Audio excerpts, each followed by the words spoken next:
What's the meaning of crank?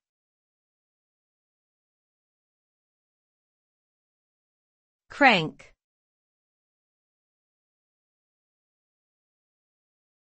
Crank.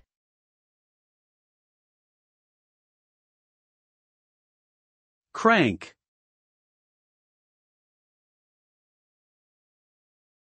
Crank.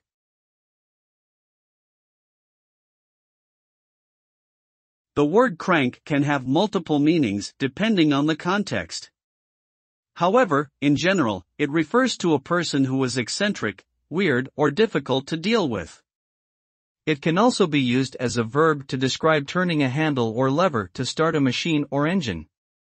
When used to describe a person, being called a crank often has a negative connotation.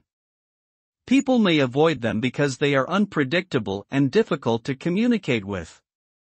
Overall, being referred to as a crank is not a desirable trait.